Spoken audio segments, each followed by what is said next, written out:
कल की नरमी का सबसे बड़ा कारण एक ही था दीप, और वो ये था कि कल परसों सोमवार की अच्छी तेजी के बावजूद आपके पास एफआईज की बड़े बिकवाली के आंकड़े हैं, सुबह कैश में भी और फ्यूचर्स में भी, और वही डर था। और इसी वजह से जितने ज्यादा गैप से खुले उतना बनता नहीं था। सुबह भी हम ये कह रहे थे फ्लैट खुलने दो, नीचे खुलने दो, खरीदा जाएगा।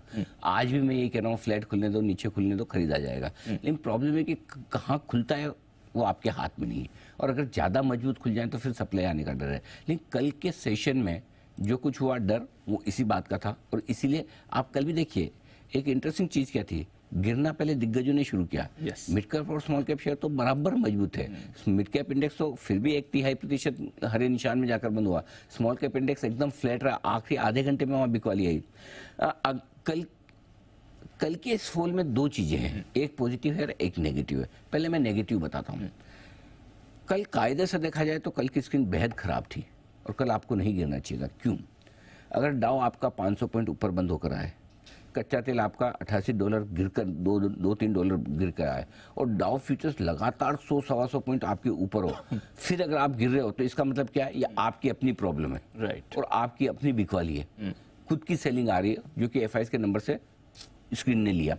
तो ये अच्छा संकेत नहीं है, क्योंकि बाकी सारा माहौल आपके लिए पॉजिटिव है, लेकिन फ्लोज के दम पर आप तेजी से घट रहे हो। और कल की गिरावट ऊपर से बढ़िया वाली हुई, धुलाई वाली, छोटी नहीं थी, करीबन 150 पॉइंट तो स्क्रीन पे आप एक तरह से गए हैं, राइट, निफ्टी पे। सो ये कल के सेशन में ये गिरना बहुत नेगेटिव, और आज भी इसका असर बिल्कुल दिखता था, गिफ्ट निफ्टी पे दिख भी रहा है। लेकिन अब इसके विपरीत दूसरी पॉजिटिव बात आपको मैं बताता हूँ जी। कायदे से अगर लार्ज कैप्स गिर रहे हैं, इस तरह की बिकवाली होती तो बेचना किसको चाहिए, और बेचने का नंबर किसका आना चाहिए? एफआईज का। कल के सेशन में देखिए इतनी ऊपर से प्रॉफिट बुकिंग होने के बाद एफआईज ने कितना बेचा मालूम है जी? 700 करोड़ हार्डली सिर्फ, और सामने स्टॉक फ्यूचर्स कितने खरीदे? 560 करोड़।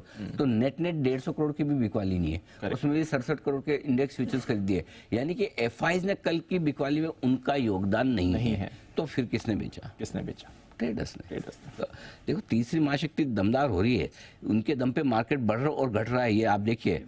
तो कल उनकी तरह। सो अब आज क्या होगा जी? आज अगर कल आप एफआईज के नंबर को देख के घटे हैं, तो आज एफआईज के नंबर को देख के आपको बढ़ना है, क्योंकि उनकी तरह। लेकिन एफआईज हो रहे हैं थोड़े स्मार्ट। कैसे? रेंज के ऊपर के लेवल पे थोड़ी प्रॉफिट बुकिंग कर रहे हैं, रेंज के लोअर लेवल पे खरीदारी कर रहे हैं। तो आपको क्या करना है? लेन देन वाला मार्केट है, अपने भी सेम यही करेंगे, सपोर्ट रेंज में लेना है, ऊपर के लेवल पे आपको देना है। ये स्ट्रेटजी बिल्कुल क्रिस्टल क्लियर है। और उसके लिए क्या तरीका है?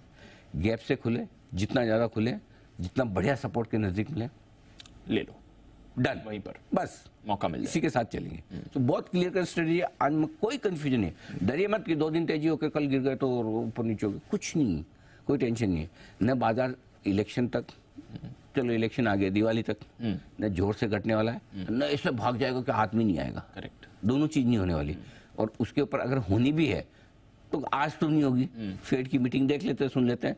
अगर इसको 18,500 18,600 आना है तो भी फेड डिसाइड करेगा, और 19,500 जाना है तो भी फेड डिसाइड करेगा। क्योंकि अभी हमारे पास अपने संकेत कम नहीं है, हमारे पास खाली हमारा एक ही संकेत है जिसमें चल रहे हैं, वो है एफआईज की खरीदारी बिकवाली के फिगर, और वो भी रोज ऐसे बदलते हैं। अब आप ज्यादा बिकवाली भी नहीं सोचते, क्यों? कि 13% लोग पे तो बैठे हैं, करेक्ट, और कितना बेचेंगे?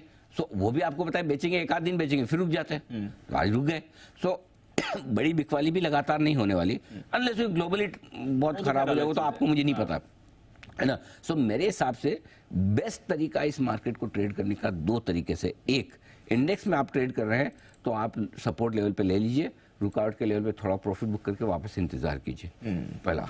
दूसरा, मिड कैप और स्मॉल कैप शेयरों में अब से लेकर आपकी बजट दिवाली तक ठीक ठाक रहेगी चाल। अच्छा, हाँ, ये तो अच्छी बात। तो वहाँ पे आपको मतलब ऐसा इतना खुश मत हो आप, हाँ, ऐसा कोई जोर से नहीं भाग रहा, मतलब, लेकिन घटेंगे नहीं, खराब नहीं होंगे, घटेंगे नहीं ज्यादा। सो सिलेक्टिवली आप करते, कहाँ जिसके क्वार्टरली रिजल्ट आ गए या आने वाले, जहाँ आपको कॉन्फिडेंस है कमाई को लेकर, वो लेते रहो, जो करेक्ट तो हो गए सब, जहाँ रिजल्ट का आपको कंफर्ट है। तो ये स्ट्रेटजी अपनी रखनी है बस, सिंपल, गॉट इट, क्लियर। ठीक है सर। चलिए, तो अच्छा मूड माहौल है, कोई परेशानी की बात नहीं, ये आपके लिए क्लियर हो गया है।